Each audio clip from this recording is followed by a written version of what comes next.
Pat's Interference Podcast, which of course brought to you by Fanduel, exclusive wagering partner of the CLNS Media Network. We not only have Phil Perry on not during draft time, we are going live for the folks on YouTube who can drop questions into us about Patriots training camp. We are 10 days, soon to be 9 practices in, and as fate had it earlier this week, we recorded before the most consequential practice of training camp so far. Second pad, talked about none of that with Ted Johnson, just talked about a lot of stuff that had a very short shelf life. Phil, I don't think we're going to have the same bad luck today because it's in stadium, it's always special teams, and it's the 6th practice in a row. Like, they can't go too hard tonight, right? We're going to be okay? We're going to be just fine, and you're right. We're going to make history. I feel like every time we get together, Andrew, we're making history, whether we're live or not. So this is just more the same from you and me. Yeah, just like doing Toucher and Rich the other morning when I really put you on the spot, walking through the parking lot, and they were discussing walking with a colleague through the hallway and you both arrive at the bathroom at the same time and have to go number 2. How do you handle that? And I just took the question and passed the ball. And, you dribbled for a second, but gave it back and we handled it okay. Definitely a first for Toucher and Rich, which I feel like probably don't have many firsts left in them. Anyway, we're going to run down the rookies today because, I think all the big storylines are very well known at this point. Bill O'Brien in the offense, certain emerging players on defense, special teams, here and there. But the rookies overall are doing so well in camp. So we're going to go down a bunch of big names. But first, zooming way, way, way out. Phil, you have 30 seconds to describe this camp to someone who has not seen a tweet, read an article, listened to a podcast, and you have to capture everything we've seen so far. What does that 30 seconds sound like? Go. I would start on the offensive side of the ball, and I would say things are vastly improved there from the product that you saw in 2022. And I would say you're getting closer and closer every day to 2021. And maybe you're even building upon that. Mac Jones has the reins at the line of scrimmage. He's using his brain at the line of scrimmage. This team seems to be on the same page, and they're playing, I won't say entirely mistake-free, but something close to that, which is progress for them. And then defensively, I would say it looks like they're going to be an aggressive, versatile bunch. But I will also say that they have had a lot of their pass rushing success sort of handed to them on a silver platter because the offensive line, Andrew, is a problem. So on the good, you've got some organization, you've got some aggressive defenders that look pretty disruptive. To the bad, the offensive line. Yeah, we were joking around the other day about weight put on or around where we're at, this summer, and I think we might get a call soon from Moses Cabrera saying, "No, guys, put on a little bit more. Come play right guard. We need the bodies at this point because it's just so thin." And those things come and go, right? Like I've heard that Trent Brown's injury is real, it's minor, but that's a guy you just want to really keep in bubble wrap until week 1 because he's your only starting caliber tackle. But we're not here for all that just yet. There are rookies in the offensive line we'll get to. The number 1 rookie, I think, on everyone's mind, and I called him earlier in camp kind of a bellwether for this defense because if he plays to what we expect his potential to be, and he's a rookie, we don't really know. But if Christian Gonzalez is starting caliber cornerback from week 1, there's no weak spot on this defense. We have, however, now seen, I would describe as 2 of his weaker practices, in pads, more competitive. What do you make of that? He allowed 4 or 5 catches yesterday before then beat for a touchdown. Ross Douglas, the receivers coach, just called his battles with Devontae Parker 2 heavyweights. I don't know how well that's going to go over upstairs. Bill Belichick, what is Ollie? Are we seriously doing this right now? It's a terrible Belichick. But anyway, Christian Gonzalez, what do you make of him so far? Yeah, I wrote about him yesterday in our Stock Watch piece, and I said if I was describing Christian Gonzalez, the coverage player, his stock would be down because he's getting outfought for some of these 50-50 balls. Kendrick Bourne has shaken him on a couple of different occasions and created some real separation there. So he's not what he was through the early portion of camp when I thought he was really, really good in the red zone work where they were doing everything inside the red zone. And so you have that benefit there as a defender. The space is condensed. You don't have to cover as much ground. And I thought he was excellent because not only was he in the right place at the right time, but he was getting his hands on the football occasionally as well. That has sort of trended in the opposite direction, to your point, these last couple of days. However, I had him in my stock up category in my latest Stock Watch piece because I think what's maybe even more important, because he's going to get it eventually when it comes to coverage. That's my opinion. I think he's too athletic. He's too long. Like, that's going to come. The stuff that I was concerned about, and I think it's the reason why he fell to 17 overall in the first place, was the physicality. And so the reason I had him as a stock up player was because we saw him make a hit yesterday in full pads, and the defense went wild. It was right in front of the defensive sideline. We also saw what would have been a tackle for a loss on a little swing pass to Juju Smith-Schuster. He saw it immediately, click, close. Again, had it been tackled to the ground, that kind of situation, that would have been a big hit from Christian Gonzalez. So I like what I'm seeing from the more, I think, questionable aspect of his game, which to me is a good sign right now. I completely agree. You're going to give up catches in training camp, especially to guys like Juju and Devontae Parker and Kendrick Bourne over time, who finally, thank God, got off the milk carton out of witness protection. And Kendrick Bourne had 5 catches yesterday. And I expect more of that than the 1 through 6 or 7 practices or whatever it is moving forward. The blow up of Raleigh Webb on that bubble screen was met with, I think, probably the loudest cheer of training camp anyway. And I think it speaks to the weakness you're talking about. But just on the defensive side, the trust in him, right? Like, we can trust you to cover, but can you make that tackle? Because that's the number one thing. I remember doing a story 5-6 years ago, asking then Josh Boyer, the cornerbacks coach for the Patriots. I was like, if you're playing corner for the Patriots, what do you need to do? And the first thing he said was tackle. All right. And like, it helps to, play man-to-man coverage. I think that's probably above it. It's like the old, what's the best ability? It's availability. No, it's not. It's being incredibly fast, physical, and being able to play football in this realm. But for corners, you need him at a certain threshold. If he does that, again, he'll be able to do all of the other things we expect him to do moving forward. And I also like that he struggled before the first preseason game. Confidence for a newly minted 21-year-old can be kind of fragile, especially coming up to the NFL. So some struggles in practice, that's what that's for. I don't mind the last couple of days whatsoever. I don't either. And again, I think his physical skill set eventually will shine through, but these are important growing pains for him to go through because really those were the 2 concerns that I had heard on draft night, before they even drafted him. I'm asking people, why is he fallen? And you do hear the concerns about tackling, and it was a willingness to tackle. It wasn't just that he wasn't technically sound when it came to the physicality part of the game. It was teams wondered how willing he would be to be and bring the kind of physicality that you need to bring to have some success at the NFL level. The other thing was his mentality. He's not a Ty Law or a Darrelle Revis or even a Stephon Gilmore. And I think people sometimes confuse what Gilmore was from a personality standpoint because he was so soft-spoken. The volume of his voice was so flatlined and so quiet that sometimes you would miss the absolutely ludicrous and overly confident things that would come out of his mouth on a weekly basis. He was one of the best sound bites in that Patriots locker room because of the content of his message. These guys were alphas, were supremely confident every single time they took the field. Can we stay with Steph, though, for a second? Yeah. Because I really think you're right. People don't know about the things that he would say under his breath after holding Robbie Anderson, like in handcuffs for another game. And it would just be, yeah, he's little. Like, it's not that hard. Like, what was your favorite soundbite from him talking about another receiver? This is around 2018, 2019. Yeah, there's so many good ones. I mean, what always struck me were the really talented receivers that you'd ask him about, and he would say, he's okay. Like Amari Cooper, poor guy. Amari Cooper just had himself a hell of a time here with the Cowboys in the rain. Gilmore shut him out. I don't know if he'd ever been shut out to that point in his career. This guy's like one of the most efficient route runners in the game, and Gilmore posted a goose egg, and it's just, it's not that hard. I mean, like, that's the kind of stuff you would hear from Stephon Gilmore. It was amazing. And I think Antonio Brown, he knocked his route running after they lost to the Steelers 17-14 late in that 18 year, but he held Antonio to like 55 yards or something. And it was like, hey, he's quick, but like his routes aren't that good. Yeah, whatever. The opposite of JC Jackson, it was just like got bigger physically every time, he grew more confident in the locker room, and it was knocking down New England Patriot Juju Smith-Schuster 2019 opener. You think he's that good? Really? One of the best receivers in the league? Yeah, we'll see about that.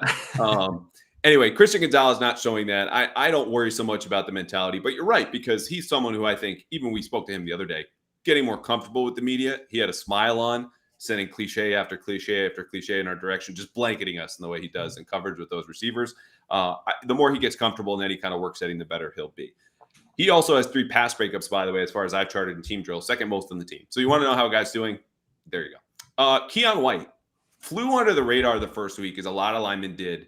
Obviously, second round rookie out of Georgia Tech, 290 290 pounds, 6'5", can play across the defensive line. The pads come on, and whoa. I didn't realize until adding up all these stats before we came on, his 5 sacks, and these are tough to chart. For me, lead the team right now in team drills. And his movement when he's dropping back or tipping passes speak to a much more all-around game than just like this powerful athletic freak that we saw and was like, okay, he's a workout warrior, but let's see what he does. I think he could have a real role early on. Granted, we obviously still need to see more. Oh, yeah, but I agree with you. I mean, especially with Judon not participating in these padded practices, he's been out there quite a bit with the top defense and sort of in that role, that first and second down role. We know what Josh Uche is at this point. He's probably not going to be a guy that plays a ton on early downs for them. Keion White, though, is 290 pounds. And Andrew, it's one of the most impressive 290-ish pound builds I've ever seen. I mean, he's not at all fat. The guy is just he is a house, and he's giving their tackles, and we could talk about their tackles and what kind of problems they've presented to their offense, but he's giving Connor McDermott all he can handle. Riley Reif. I mean, they're moving him around a little bit. He's clearly a smart guy, and I thought it was interesting. Bill Belichick earlier in camp, I asked him, do you have to kind of feed these guys piecemeal? The ones that you want to be versatile pieces. Do you want to start with 1 or 2 things and then move on from there once they show that they can actually do it and they show that they're comfortable? He said, not really. If you want a guy to be versatile, you can't miss time now. If we're going to ask a guy to play inside week 1, we can't do it, August 26th. We have to start now because there's a foundation you have to build in all of these roles that we're going to ask these guys to play. So whether it's White or Marte Mapu, who I know we'll talk about, I think there's a lot of trust that's been shown in those players to be able to handle a lot. He's done that and he's performed really well. And he looks physically like a vet. Sometimes with these younger guys, I remember Chandler Jones, when he first got to Patriots training camp in 2012, you could tell he had some real physical gifts, but he also didn't have a lot of muscle on his body. That is certainly not the case with Keion White. I have 2 favorite things about Keion White. One of which is in talking to Ted Johnson, your friend and mine, a couple of days ago on this podcast, I asked him about, were you a little jealous that Keion White got to 30 bench press reps at the combine and you only got to 29.5? And his answer was just a flat yes. Like, this is a man who stays in playing shape, works at that. Even when he was playing, was very heavy up top and just looks at Keion White's arms and goes, you could pop my head if you put it in your arm and just kind of curled and showed a bicep, because that's how big Keion White is. The second thing is he jumped up for a pass deflection the other day that was eventually caught in the flat, but led from him to Marte Mapu getting a tackle for loss. And that's an awareness part. Not only just, okay, if I'm not getting to the quarterback, get your arm up. It's we're at the 6-7 yard line, whatever it was, in red zone. Things happen really quickly. Like, I either need to get there or I need to make an impact somewhere else. He does that, tips this little swing pass, gets to Pierre Strong, Marte Mapu cleans him up. Again, we need to see more. I think joint practices are going to be really important for everyone, but especially him, because I had him earmarked for, all right, he'll be like a pass rush, rotational specialist kind of guy, kicks inside on early downs. I still believe that, but I think if and when, who knows about Judon's availability or anybody else gets hurt, they should have an increasing confidence he can step in there. One person asked, as we have like a scrolling questions here in the comments, Carlos wants to know if Keion White and Sam Roberts might make Lawrence Guy expendable. I'm not there yet. And Lawrence Guy, obviously a different body type, well over 300 pounds, interior guy, run stopping early downs. You have any thoughts on that? Yeah, I'm not sure it would be Keion White. I don't see him. I see him more in a Dietrich Wise type of role than a Lawrence Guy type of role, yeah. Right? So somebody that they can play on the edge, in some of their 4-down looks. You can kick him inside in sub situations if you really want to, but he can also be an outside linebacker and just sort of a jumbo version of an outside linebacker and stand him up in a 2-point stance. I mean, it really is wild. I mean, I was scratching my head there, and I know he did this at Georgia Tech, but we know it's a different level of football.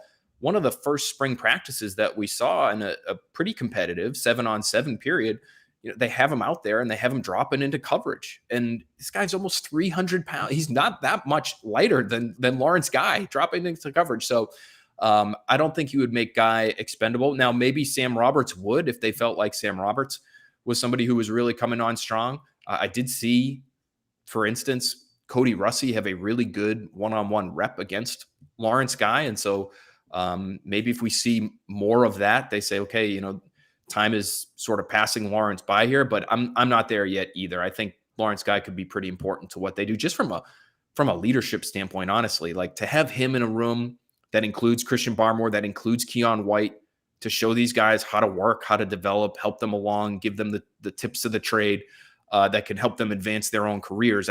There really is value in that.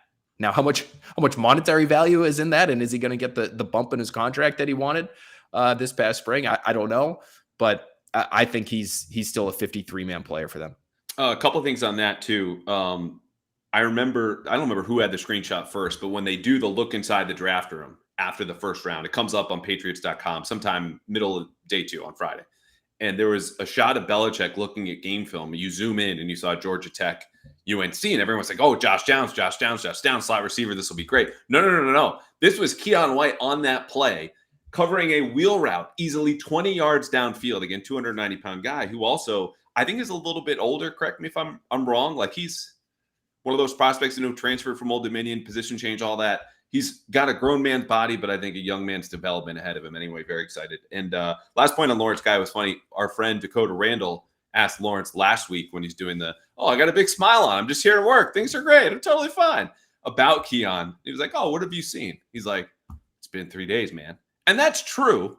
Mm-hmm. But I think it spoke to some ease for Lawrence guy who realizes, or maybe it's Josh Uche, that Keion White is here to take someone's job because that's how the Patriots operate. It's draft and replace. Okay. We hit on him earlier. He is, I think, the rookie everyone is most excited about. Marte Mapu could be a linebacker, could be a safety, could be an overhang defender playing over the slot. We'll get to him in a second. But first, I need to remind everybody that as this podcast is brought to you by Fanduel, some of the most fun you could have in football season is too, because right now Fanduel is giving you a chance to win all season long.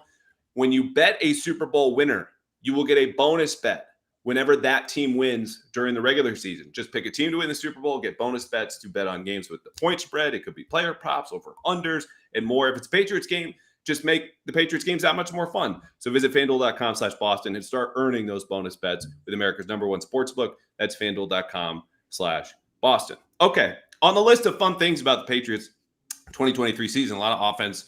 FanDuel now is on the list. Marte Mapu. I discussed a lot about what I had seen and what Ted Johnson had seen last episode. He's smart, impressive, real playmaker. What's under discussed about him? Like, what are we missing in the Mapu conversation of this rising third-round rookie that everyone loves, and he's got a fun name to go along with it?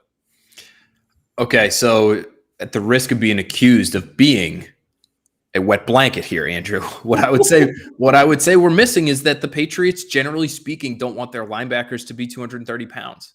And so until and unless we start to see that consistently with Marte Mapu, I will tap the brakes just ever so gently, because he's fun for me to watch too. I mean, how could he not be? He's flying around the field because he is what he is physically. He's bringing some speed to the second level of their defense.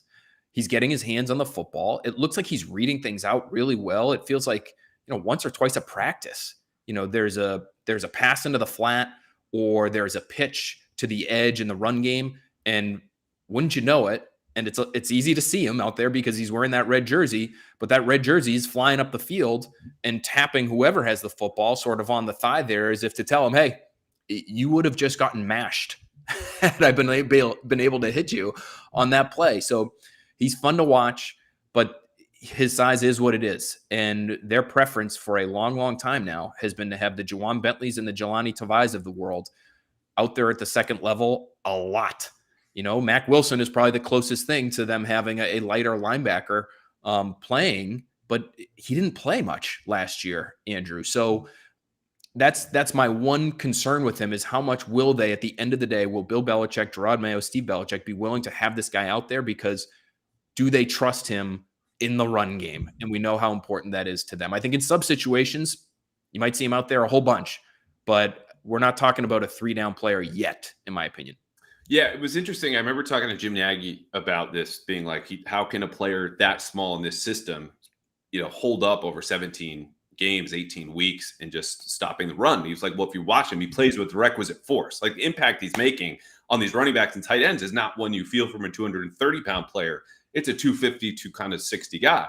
my response was and would be like, force goes both ways, like that wear and tear comes at you too from Marte Mapu. And on the point about Mac Wilson, it's really important because I think we all did these stories a year or 2 or 3 ago. Like, are the Patriots finally converting to these, smaller linebackers, adding more speed, blah, blah, blah. And I think we were slow on the take with that because, they're playing so many box safeties at the second level. I mean, Patrick Chung's been doing that or did that in 2016, 17, 18.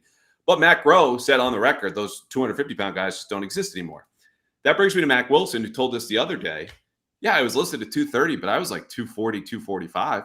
So that's an issue then of, can Marte Mapu add that weight? And that's been my stance of, if he's playing safety, he doesn't really have a path to playing time immediately or maybe the entire season. Like, you have 4 established veterans, say what you will or feel about Jabril Peppers and Jalen Mills. They're just ahead of him. And Phillips and Duggar, absolutely. So if it's not there and it's at linebacker and he doesn't add the weight or can't add the weight, you wonder how many snaps are there. I mean, is that the path you see for him? Because this is all fun and well, he's going to have a great preseason and joint practices, et cetera, et cetera. He's got to heal from the torn pec still. But when it comes to the games that matter, where is he fitting? Well, it looks like the way they've used him, and you tell me if you've seen it any differently, sub situations, he's out there with the early defense at linebacker at the second level. We've seen him at the line of scrimmage a little bit, sort of mugging the A gap, or just right there, sort of in a traditional linebacker role. And he's covered, running backs. He's covered some tight ends. And then with the second or even third team defense, when they're out there, that's when we see him back at free safety. Yeah. So it feels like, okay, yes, you're down the depth chart at safety, but when it comes to these specific situations with our top defense, you could be out there in the 2-minute drill, with everybody else that we would assume is going to be out there in that situation. So I think that's how they view him right now. I'm also just interested to see, and again, this might take a while because he is still wearing that red non-contact jersey. I just want to see how fast he is. I mean, he looks fast to us, and but he didn't test because he was dealing with the injury during the pre-draft process. He's coming from Sac State. It's not like he's flying around the SEC making plays left and right. Is he fast enough to play in the deep portion of the field on a consistent basis at the NFL level? That where they're using him and when they're using him tells me they have some questions as far as his athleticism goes to play free safety. I mean, that's the old Devin McCourty spot. To play at the second level, I have no question, I have no doubt that he's athletic enough to play around down there. And that's why I think we're seeing him down there with the top defense. I think the sub package point is a really good one because, when they are starting 2-minute drills or they're in dime and you have 1, sometimes 2 linebackers, which is more than we've seen from them in past years with those kind of personnel groupings. Then your competition is Mac Wilson. It's not Juwan Bentley, who was your last rookie linebacker to start week 1. Big, hulking Juwan Bentley at 255 pounds. So late down work, I think, makes a lot of sense. There's still a lot of trust there, I think, because you're dealing with a lot in those situations. Those are high leverage situations, whereas if you slip a block or miss a gap on 1st and 10, like, okay, 2nd and 2 is generally your worst case scenario. You screw up on 3rd and 6 or in the high red zone, like that's a score or another first down. You need a lot of trust there, but trust is the word of training camp. And Marte Mapu has earned it because he's on first team. Ashley dropped in a question, pivoting to offense, asked about Mike Onwenu, who we have not seen at all, remains on the physically unable to perform list of recovery from offseason ankle surgery. She wants to know, who do you see as his replacement at right guard? Bill Murray was the answer somehow.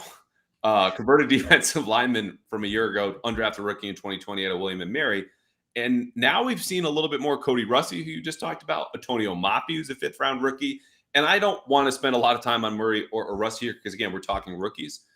Mapu is interesting to me in that he was both a highly experienced player at UCLA and someone like Murray new to the position. So there's physical tools there as a 330-pound guy still learning that side of the ball. But whether it's Mapu or Jake Anders or Sidy Sow, what interests you most about that line and what we've seen from those 3 guys? I like what I've seen from Mapu. He has not stood out to me in a negative way. And he's played a lot of reps with the top offensive line. I'm sure if we were to watch it closely and we had the benefit of replay in the All-22, we'd see reps of Mapu going against Christian Barmore, and it wouldn't look good. But generally speaking, because of that body type, that 355-ish pound, I mean, this guy was 400 pounds recently at UCLA. Like he is a large human.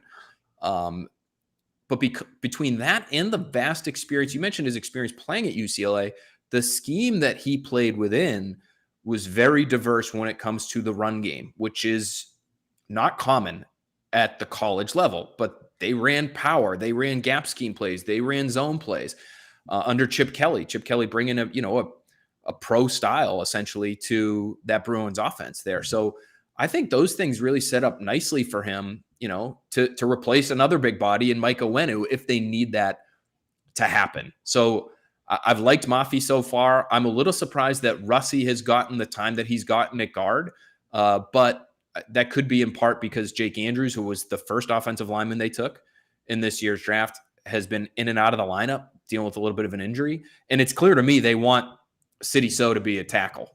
I haven't really seen him play at all at guard in team periods. You could tell me if I'm wrong on that one, but it looks like they've got him at right tackle, and they want to see if that can work. He's been very consistently with, unlike Keion White or Christian Gonzalez or Mapu, like it doesn't look like City So is going to be a real game time option for them at tackle anytime soon. No, I don't think so. In the tackle situation, so convoluted, right? Because you're dealing with Calvin Anderson, who you want to talk about milk cartons and being a witness protection. The guy has some sort of illness still from the end of minicamp, until now that has kept him off the football field. So he's out. Trent Brown is a little nicked up. So you're running thin at that position. Sometimes it's just we need someone who knows how to play tackle, though we knew they intended to play him there from what Matt Groh said shortly after the draft. He's got the requisite, size and tools, just hasn't done it since 2018, which was why I was very low on that proposition. The thing about Mafi, too, he had a very, very good one-on-one rep the other day where the guy just anchors and sits, and you feel the 330 pounds, and you just can't move him. So that works in his favor. The other part is he was working with the top offensive lines in the 11-on-11 scout team periods where for the folks at home, it's one of the earliest parts of every practice. You kind of walk through the plays you're going to run later at full speed, starting offense and second teamers versus the backups, on offense and defense. So he was with that group, and Jake Andrews wasn't. And there's a lot of mixing and matching that goes on after when the bullets start flying in those real 11-on-11 periods that we chart and write about and talk about. But the fact that they looked and said, okay, you can handle this volume of play is probably from his experience under Chip Kelly, noted Bill Belichick confidant, said something to me then. His playing time has said something to me since. And you look at body type and his versatility, like he just fits as the old lineman. If Dante Scarnecchia was still here, you'd be like, yeah, he'll get developed, he'll play, he'll be a starter. I think what's interesting about all these guys that they drafted up front, between Mafi, Andrews, and City So, they all came from systems that should allow them to develop relatively quickly in a downhill gap style of running attack. Because Jake Andrews was coached by Colt Popovich at Troy last year. They ran a lot of pro style stuff, a lot of pulling guards and duo and inside zone, and they did it because they had these other linemen that were really big, I guess. Jake Andrews wasn't a monster himself, but is a really strong guy, is like just a behemoth in the weight room, from what I understand. And they wanted to be a zone team, but they said, look, we've got Cole. He knows how to coach this stuff up. We've got guys like Jake that can really move people. Let's do it that way.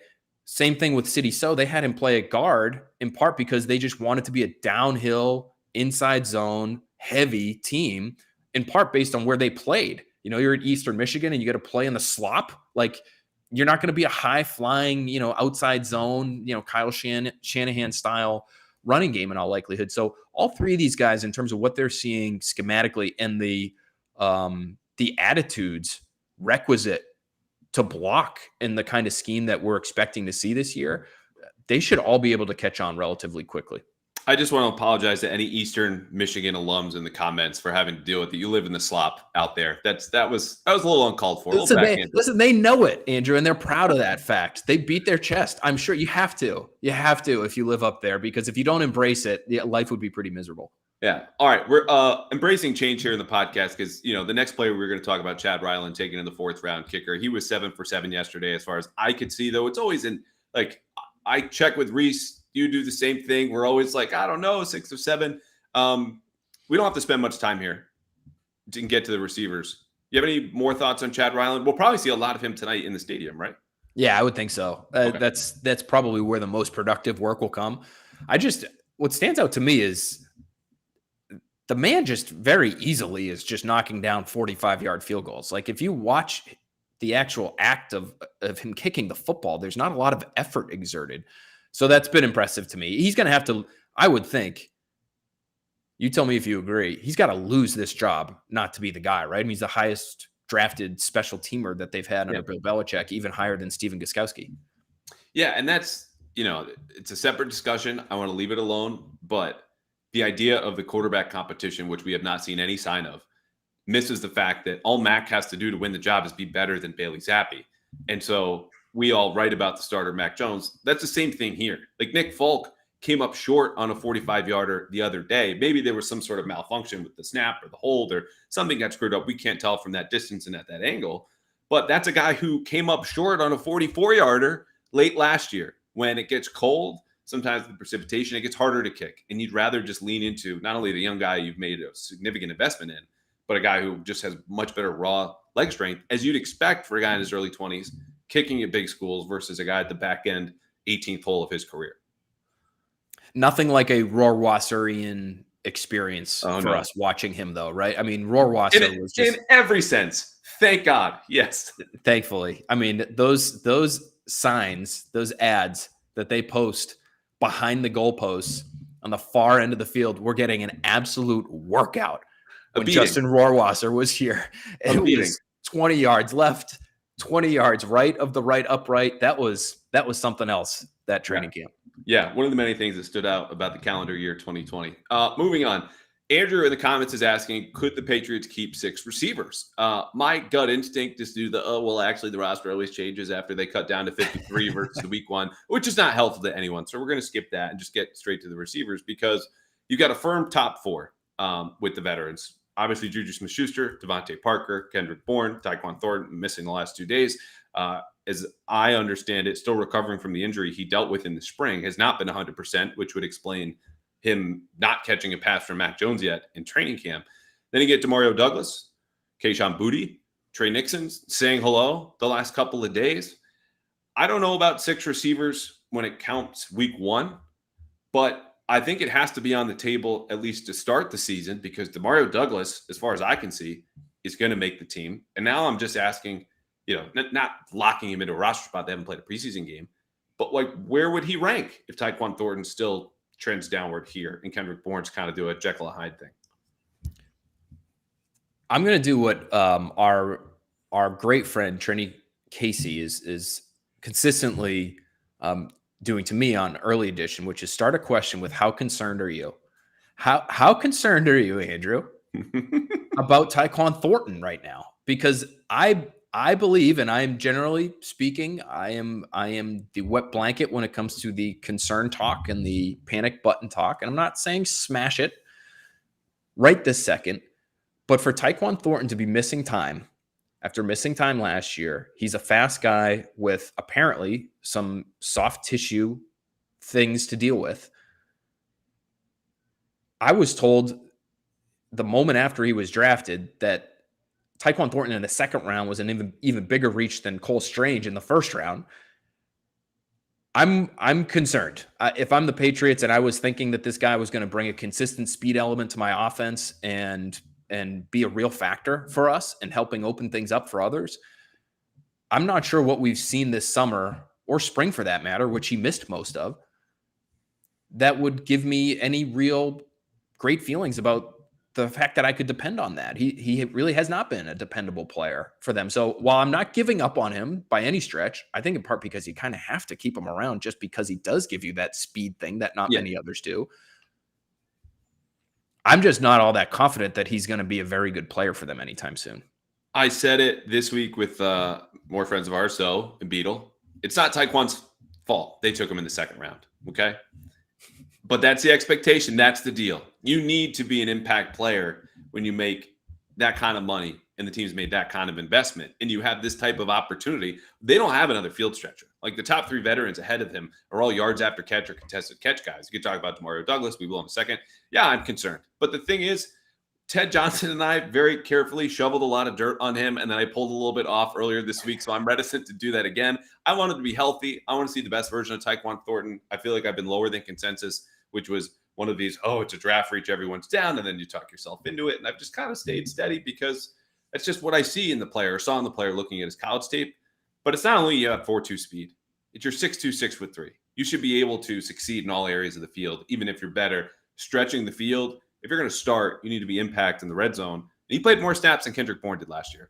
And I think we all know who the better receiver was, even in Kendrick Bourne's worst season of his career. So, yeah, very concerned. But a lot of that concern is alleviated if you can count on my guy, as Mac Jones said, Pop Shada, baby, 5'8", 192 pounds, hit you in the mouth, smile to the media afterward, not a problem. What I think his ceiling is wide receiver 4 at this point. If we're talking week 1, again, no one's fitting him for a red jacket, but it looks like the guy's going to make the team because they keep putting him in spots and he keeps making plays. Yeah, I agree. I mean, who's been more fun to watch than Pop Douglas this summer? The defensive backs trying to keep up with him in one-on-one, stumbling like you have all that old-timey music in the background. Oh, 100%. We're watching that play out in real time. And I will say this, and this is somebody who liked the pick when it was made. I did a podcast back in the spring. He said, okay, I know there's a lot of talk about Keion Booty, and he's come on strong lately, I would say. But the guy that I thought always had the best chance of making the team because of the physical skill set that he brings to the table, which I think is impressive, even though he's 5'8", Andrew. I'm not a heightist, is Pop Douglas. And so you're probably right. As of right now, wide receiver 4, but he's a true slot. He's that traditional Patriot slot. And so if he's the best option there, they shouldn't hesitate, in my opinion. They're not so talented at wide receiver that they should be keeping talented receivers off the field. So I'm curious. Here's what I want to see from Pop Douglas is make good on the raging inferno that is the Demario Douglas hype train right now. That thing has just been set. That thing was set ablaze like weeks ago, and it's just rolling down the tracks like a ball of fire. But make good on that when it really is full contact football, because that's the one caveat I would give to all the Pop Douglas hype that we've seen. He has made some plays in 11-on-11s in these fully padded practices, but not many, and not many down the field really at all. And so, when he really truly shines is 7-on-7, 1-on-1s, these 1-on-1 tackling drills where he's got some space and he can really make the most of that skill set that he has. Be out there with Mac Jones consistently in 11-on-11s, which, again, he's done some of that. But be a legitimate option and be that guy, when Mac Jones has to check it down, instead of Ramondre Stevenson getting, 5 targets of practice, take 3 of those and do something with it after the catch. That's what I think is next for him. He's so good in space. I'd love to see him, whether it's these preseason games or in some of these padded practices that are coming up here, just do a little bit more in those 11-on-11 situations. You know what he does well, Phil? He's got some wiggle, like first 3 yards within the line of scrimmage, I need to get open. Of anyone in this roster, who am I counting on to do that? It's probably him. And there's a lot more to receiver than that. But as it's been boiled down from Bill Belichick telling Bill O'Brien, get open, catch the ball. That's how receivers need to do it. That's as that clip was captured in 2009. And it's true here in 2023. Demario Douglas can get open. Still needs to develop. Troy Brown throwing him in, I don't think he said trash bin, but the same bucket bin category with all the other rookies here today when we spoke to the assistant coaches. So they're trying to douse the Inferno train, whatever you just built up there, that is absolutely rolling. Ted Johnson, who had said, again, earlier this week, he's closer to the conductor than the caboose on this thing, and that surprised me. So I don't want to spend too much more time, but he's impressive, and I think it's interesting we're already talking about a role here, which is both a commentary on his production, but where he fits within the larger receiving core. You mentioned Keion Booty. He's had some of the most impressive catches the last 2-3 days in training camp, in my opinion. Still not the volume of catches. But I'll give you 3 rookies. You got to pick one. Booty, Isaiah Bolden, 7th round corner/return man, or punter Bryce Behringer, who has been booming the hell out of the ball. And I don't have the stopwatch. I'm not keeping time on my phone like Alex Barth apparently is. That's upsetting Michael Hurley because he's not, quote, respecting the game, as I told Alex to his face on his podcast. But the folks who are doing that, and we're all watching, just go, okay, just like Chad Ryland, he has to lose this job as this kid with all that leg strength at a position they really need some help. So is it Bolden? Is it Behringer? Or are we going Keion Boutte? The three Bs here. The most interesting one to me is Boutte. Okay. Is there any chance that this eventually turns into, at receiver, which I think would just absolutely stun people, that the Patriots, who have had such a hard time finding receivers, have maybe actually found a couple rookies? But is this going to turn into a situation that they've had a corner some years where they end up releasing a player who's actually pretty good, Ooh, who gets claimed on waivers? It felt like it happened every year for 5 or 6 years when you get down to the final cuts, and the Patriots hope that they can slip a guy through to the practice squad, and he ends up, Kenny Moore is the greatest example of this, and he ends up going somewhere else and having a real role. I thought you were going to go veteran there. Well, maybe it's a veteran who ends up losing a gig because, these guys are coming on strong. But I wouldn't say Boutte's there yet, but he is trending in the right direction. I mean, things started really slow for him in the spring. And it was very clear he's getting some real hard coaching from Bill O'Brien. We can't quote what was said in those practices, but getting some hard coaching, I think it's safe to say. And then in the last couple of practices, we're seeing him out there with Mac Jones, and he's making really difficult catches. The body control is what stands out to me, whereas the quickness with Pop Douglas is the first thing you notice. It's Boutte, leaping, twisting, feet down near the sidelines. It's really impressive, the targets that he's had. So I'd like to see him grow. And if these two guys are both guys that are lighting it up in preseason, Andrew, it's going to be hard to hide them from other teams that are looking for receiver help come waiver claim time. Yeah, I'm not there quite yet. But there's a body control thing with him that you don't see, I think, with the rest of the guys on the roster, like an acrobatic way where, he's not going to test and didn't test as well as most of the receivers in his draft class, but there's just a natural ease. And when he's playing a little bit faster, which I think we've seen this week, like the Pats come on, maybe things get slower offensively. Not the case for him. I think he's getting it. The offense, the timing, the chemistry, the work, everything that goes into playing professional football, because the natural talent's there, the ease of it. Everyone saw it that freshman year at LSU. Everything that happened after that, of course, is why he fell down to the 6th round. But it's encouraging to see signs just days after I'm writing. There's nothing he's done to show that he'll earn a roster spot so far in training camp. But that's why we make all the qualifiers of it's early. There's no preseason games yet. They haven't had any padded practices because his stock watchers you can find on NBC Sports Boston. I don't know if he made it, but he's certainly on the way up. No question. I think he is. And both of these guys, Douglas and Boutte, are going to push Tyquan Thornton to get back on the field. Not that they are the kind of receiver that Thornton is, or that they're going to take his job or his role. But again, most important ability is availability, and Tyquan Thornton's not on the field right now. His stock to me is trending in the wrong direction. I could see Demario Douglas taking his role. I mean, he's got the long speed. He's not there yet, and Tyquan Thornton has more built up goodwill here. But you know what starts to come around late August, early September? It's not COVID again. It's that Foxborough flu. So if he's dinged up and they just say this is not going to work because you still haven't caught a pass from Mac Jones and team drills, and it's mid-August, I'm just throwing it out there. It could very well be the case. I'm still waiting to see is Pop, because he did run a 4.4. Yeah, and he's super explosive. But can he be that T.Y. Hilton kind of slot where he's a real vertical threat? Because we really, other than in one-on-ones where he made a ridiculous climb the ladder, basically mossed Marcus Jones little on little there. It's like watching 2 point guards go for a jump ball. Outside of that, we haven't seen him do a ton down the field. So is he going to be Troy Brown, or is he going to be T.Y. Hilton? Like, obviously those are big names, but you know what I mean? That style of I was going to say Tyler Lockett. So thanks for taking the bullet there for me of the overhyped or the train that's about to hit me if I get in the way. I love Tyler Lockett.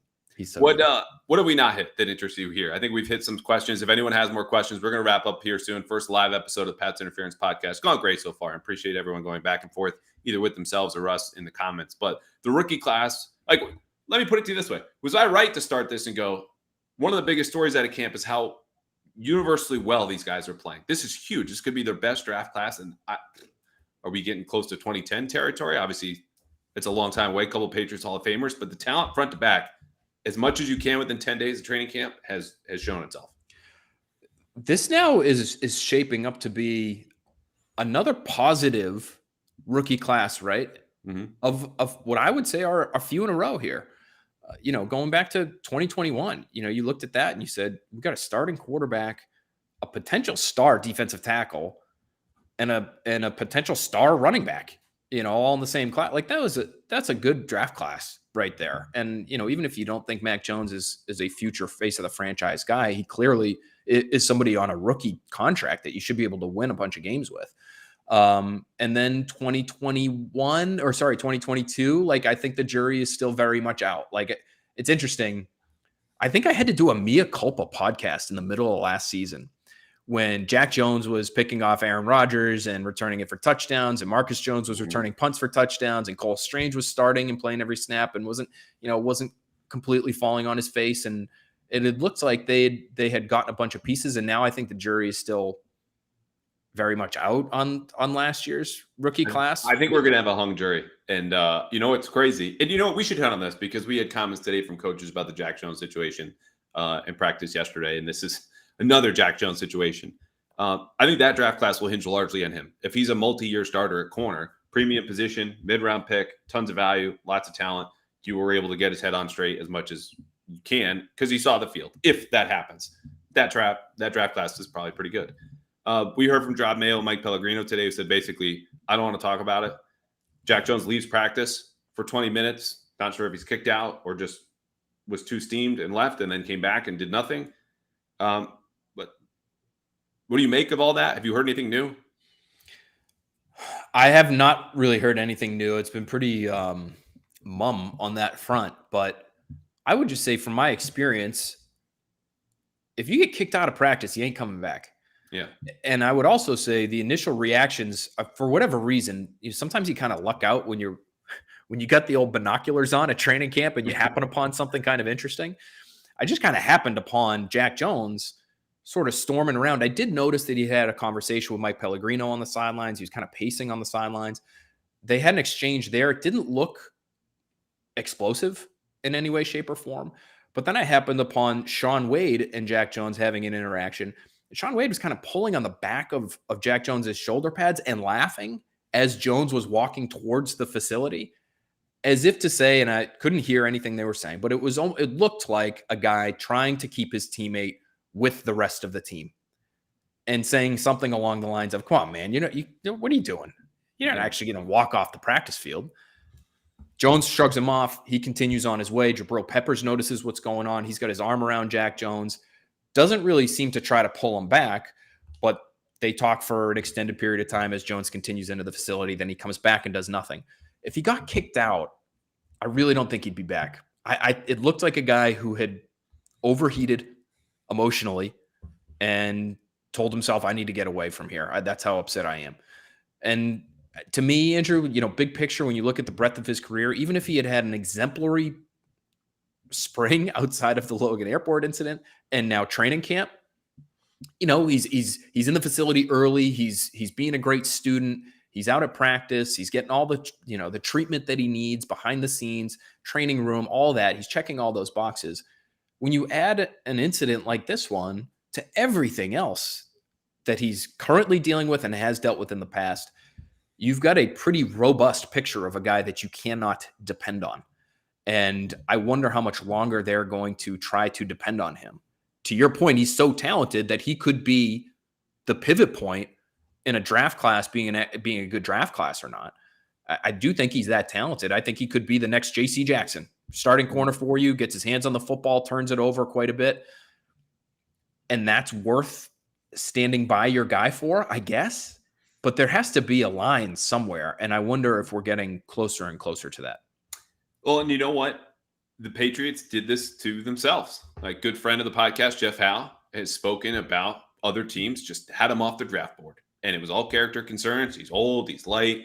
And that's not, we have a 7th round grade on him. That's, even if he goes undrafted, we're not signing him.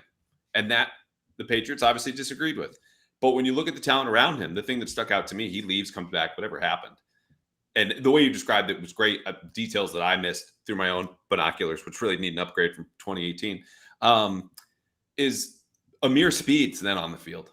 Isaiah Bolden's on the field. We didn't talk about him. Shouts to him. He has interceptions, 2 pass breakups. He's been better as of late. But you don't want a 7th round rookie out there as maybe your 3rd perimeter corner, because Marcus Jones is playing out there. That's fine. He's 5'8". Okay. Teams are going to pick on Marcus Jones outside. Inside, I think he'll be fine.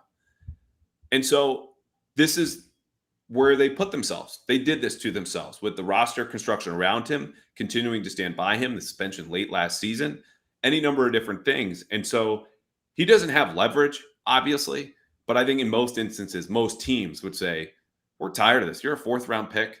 We'll find somebody else. And you need him because everyone else is under pressure along with him for very different reasons, not legal ones, but from Belichick to Mac, other parts of the staff in the front office, everyone needs to get a good 9-10 win season out of this football team.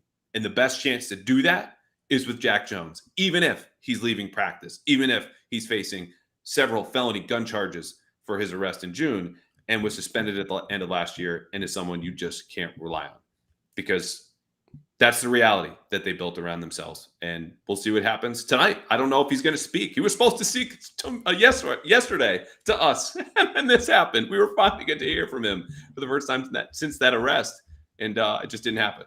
So the other thing that just makes you wonder how much longer they'll play this out is you would like somebody who, however it happened to find himself in possession of 2 loaded guns at an airport, to just have a little bit more control over his emotions is how I would put it.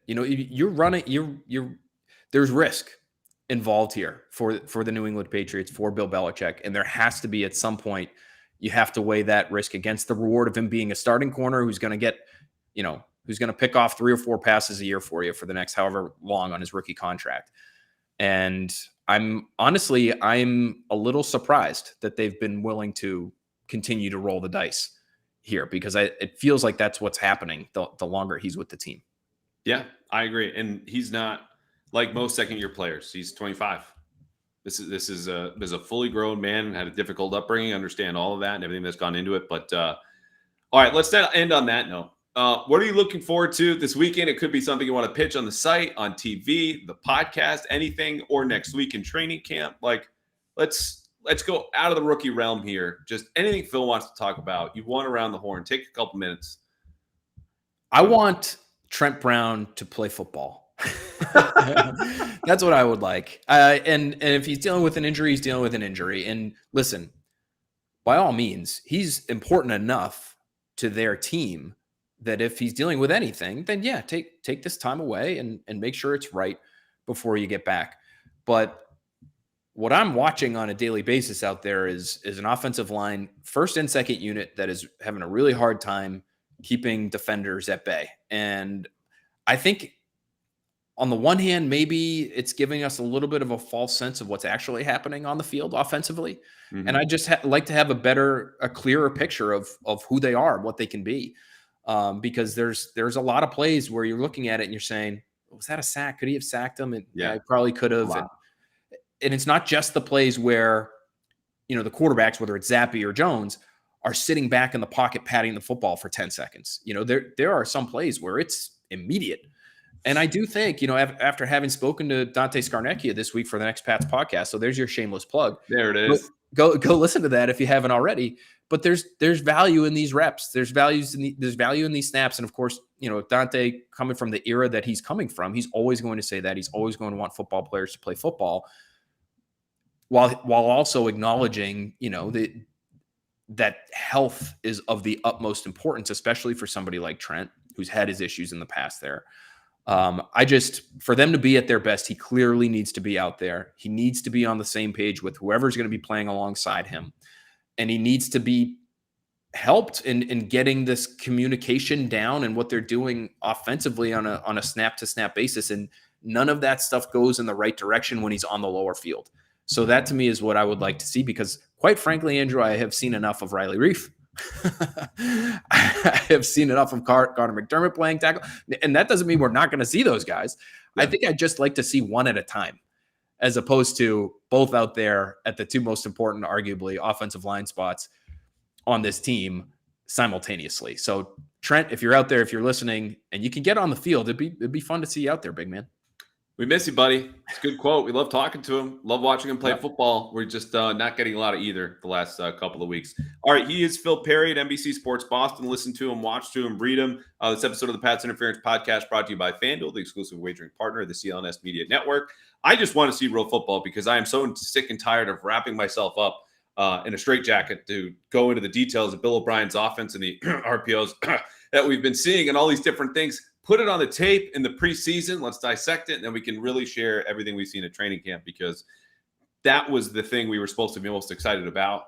And though you're absolutely spot on about the offensive tackle situation, I think some of the modern schematics he's going to introduce are going to help offset that. But we won't know how that looks, whether he succeeds or doesn't, until they play real football, which starts Thursday with the preseason game. Thanks for coming on, man. We had you for a while. I'm glad we don't pay you by the hour. Hey, thanks for having me, buddy. Always fun to talk some ball with my guy. Happy to do it anytime. And I think hopefully we made history with not just the first live broadcast, but the first successful live broadcast. I think this is the internet wise. We kind of dominated this thing, no struggles whatsoever. So knock on wood, you're able to knock this out again because this was fun. Yeah, a little shaky to start. We were a little worried about the connection for the folks at home who checked out because we've already said goodbye. But I will see you in a couple hours. More coverage to come. Training camp rolls on. It's been a great start for no one better than the rookies.